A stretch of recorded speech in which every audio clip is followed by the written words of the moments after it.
Alright. What's up, y'all? It's your girl, Mika Chanel, back with another edition of Mika Chanel Is Just Saying.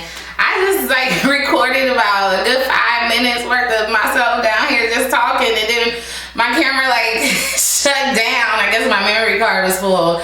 I have a 7-year-old daughter, and she loves to do recordings. I'm always having to delete stuff off of my phone just to have extra space. I try to take a picture. I can't even take a picture because she done used up all the storage space on my phone with videos and pictures and voice recordings and all kind of stuff. Anyways, yeah, it's your girl, Mika Chanel. I am talking about The Real Housewives of Beverly Hills, Season 5, Episode 2.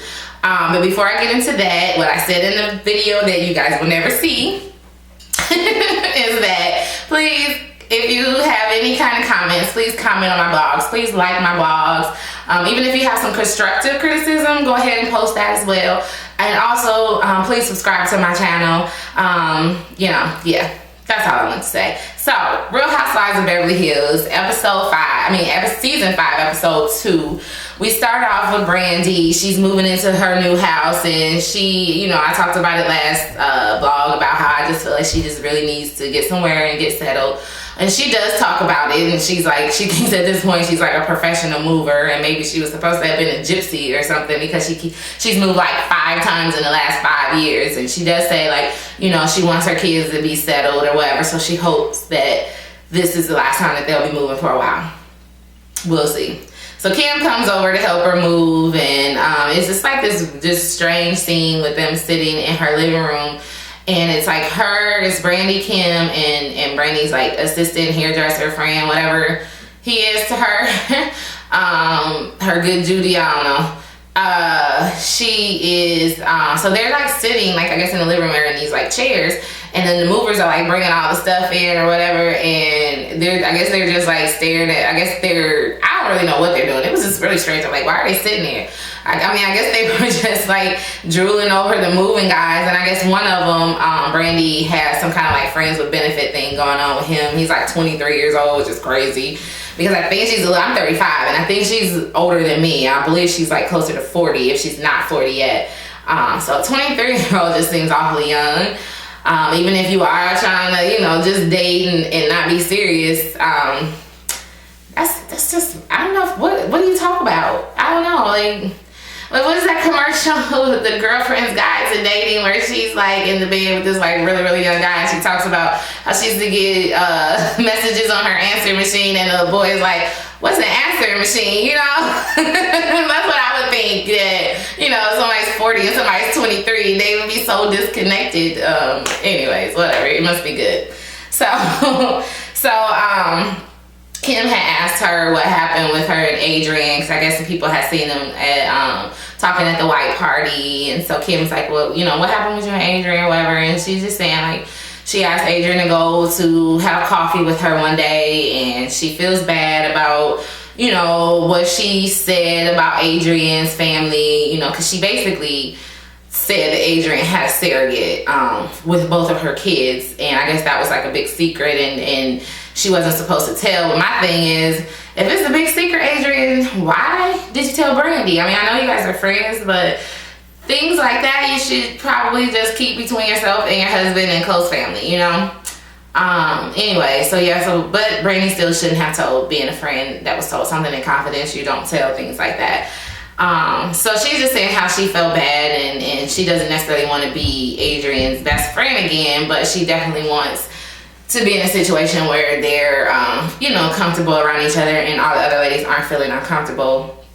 Kim feels like Brandy's grown a lot in this last year, that she wants to take responsibility for some of her actions, some of her past actions, and that she's, going to move forward in a more positive light.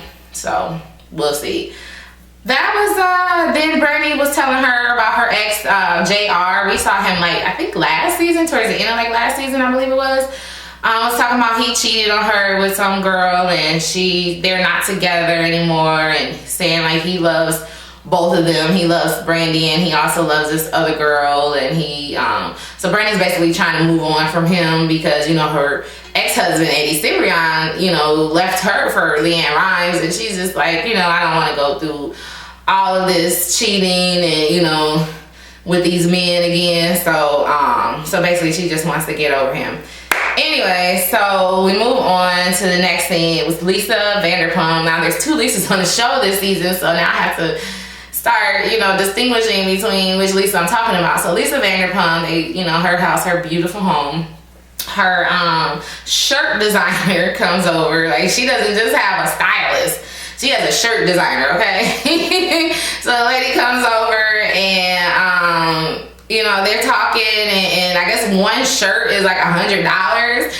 And I guess some of her shirts, she put like Lisa on like the like around the collar, I mean around the sleeve area, whatever, has her name on it. And she's like, oh, I feel bad ordering all these shirts. Ken, that's her husband, she's like, Ken, you need to order a shirt. I just feel so bad. I'm like, Lisa, you do not feel bad about ordering how many other shirts that you want to order. You know you don't feel bad. And then like we meet her new housekeeper, Magdalena. And I guess the story with that is that, because she has Rosea, but now she also has Magdalena. So I guess the thing with that was that the lady, Magdalena, she was walking up the hill. I guess she was going to an interview somewhere else, and Lisa gave her a ride up the hill. And Lisa's like, you know, if you don't get this job, you know, here's my number and I have a job for you. And I guess she didn't get the job, so now she's working for Lisa or whatever, which is probably not a bad job to have. I mean, I wouldn't want to be anybody's housekeeper, but I mean, Lisa doesn't seem to be mean, and I mean, her houses are beautiful, and they're always having nice parties and things like that. So I don't think it's a bad job. Lisa seems like a pretty cool boss. Anyways, moving on, Kyle and Mauricio are in their bathroom or whatever. They're in their house. They're packing up. They're getting ready to take the family to Lake Tahoe. She's just talking about first you see her and Mauricio talking, and she's just talking about how she doesn't want to go in this small plane, which I don't blame her. I don't blame her at all. But I think this plane is more like a jet, more so than one of those little small, like little bitty charter planes that you catch from one island to the next. But she, like, you know, she has a fear of flying, which she made that very clear in season 1. She was acting a fool on the plane. So, you know, she doesn't want to get on a small plane. I don't want to get on any small planes either. So I feel her on that. And then her and Mauricio start talking about like the white party and stuff that went down between Kyle and Lisa and Ken and Mauricio last season, which, you know, all the rumors and things like that of Mauricio cheating and Kyle feeling like Lisa was perpetuating those rumors or whatever. So then you kept seeing it flash back to Lisa and Ken talking about the same situation. So it was going back and forth between Lisa and Ken and Kyle and Mauricio, and Lisa was just basically saying like she couldn't believe how the ladies basically she felt ganged up on last season. Like everybody was against her, calling her, saying she was just so calculated in her everything that she does and this and that, and she was just, Lisa was saying like, well, Kyle and Yolanda both reached out to her, so she's happy about that, and she just wants to kind of move on. And that's pretty much basically what Kyle was saying as well. But then in the next scene, you see Kyle and her family, they're pulling up to the airport, and she's just talking about how, you know, flying private is something new for them, because she was saying that they didn't really have a lot of money when they first got married, and you know, of course, like every other family, they had to go to the airport and they took road trips and they did this and that. And she was saying how, you know, she's got these how many daughters does she have? 4 daughters, I believe. And like her youngest daughter Portia she has a different lifestyle than the other girls had growing up, because they have a lot more money now, you know, and she wants to keep Portia grounded, and she doesn't want her to become too spoiled and all of that. But she has cracking me up about the story. She said that she would take her kids to the airport and try to pretend like they were all under 2 so she didn't have to buy an airplane ticket for them. And I'm like, girl, I feel you. I got 1 kid. I'm like, you have, at that time, I guess you must have 3. And I'm like, that's a lot of plane tickets to buy. And they only take up such a small little area of the plane anyway. Like, why you gotta pay for a whole seat? 2 kids can sit in 1 seat. You can just have 1 ticket for 2 kids. Like, you know, whatever. But I feel it is expensive to travel, especially these days. The airfares seem like it's going up every other second or something anyways. So yeah, she was just talking about that and how, you know, their new lifestyle that they have, and she's just really happy about it, and I'm happy for them. That's great. That's what you're supposed to do. You're supposed to move on and move up. So the next scene we see Lisa Rinna, she's meeting with her agent. Her agent is hilarious. He's a little over the top, but he's just funny. I'm like, is it a requirement to have a gay friend? Like, am I missing out? I don't have any gay male friends. You know, like, am I mean, I guess I need to get one. It seems like, it's like all these ladies on the Housewives, they have like some gay male person in their life or whatever, I don't know. Anyway, so she's talking to her, her manager, and he's just, you know, giving her these different scripts, and she's just saying basically like, you know, I'll do anything to make some money. She's like, I used to do those Depend commercials, and those Depend commercials, you know, save my home, or she said save my hide, so I'm assuming they were, you know, getting low on money or whatever. She's like, I don't care. I like to make money, and I'm gonna do what I need to do to make money. So hey, I feel you on that one, Lisa Rinna. So then, in the next scene, you see Lisa Vanderpump. She goes to Mohammed's house and she picks up his new girlfriend, Shiva. They go shopping because Kim basically told her that she can go and buy herself a new piece of jewelry because her birthday as well as their anniversary is coming up. So she goes to this like ring shop and she's looking at these rings. Like this one ring was like $67,000. One ring was like $75,000. And then they go into the back into the private shopping room, and he pulls out this pink diamond, and pink is definitely her color. She loves pink, but this pink diamond was gorgeous. And they were like, how much does it cost? And he was like, oh, well, that's the full car. So then they flash over to like this, I think it's like a Bentley or something, and it's like $275,000. I'm like, are they saying that ring is $275,000? Oh my God. And she was like, you know, do you take favors? Can we do some favors around here? He's like, well, we take cash, check, or charge. We don't do any favors. She was like, yeah, I can take you in the back and do some favors, and you might owe me some money after it's over or whatever. She's hilarious. She definitely had, like I said last time, her mouth is just so funny. You just never know, and it's always something sexual that's coming out of her mouth. And you just don't ever expect it, but that's just her, and she's so funny. Anyways, moving on from that, Yolanda is in the kitchen in her little lingerie. Her husband David comes in, and he's like, whoa, you know, oh, what's this all about? And she's in there, you know, cooking dinner, and she's sitting there with all the housekeeping and the kids away, and he's all excited, and you know, he's like, yeah, this is what I'm talking about. This is how I want to come home. My wife's in the kitchen cooking in some lingerie or whatever. So they take their dinner up on the terrace, and I'm just like, even my husband, I made him watch this episode with me. And like, even he was looking like, oh my God, Dad is living. I mean, like, the view is gorgeous. Like, it looks like they're on vacation, but they're just in their own home. You know, they're sitting on the terrace. You see the mountains and the sun. And it's just really pretty.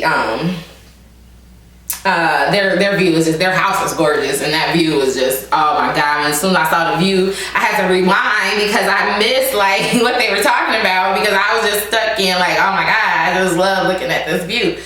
Anyway, so they weren't really talking about much anyway. They were just talking about, you know, the kids and them going away to college and him working. I think she said he's going to be working on The Voice. I don't watch The Voice, so I don't know if he's on this season or not.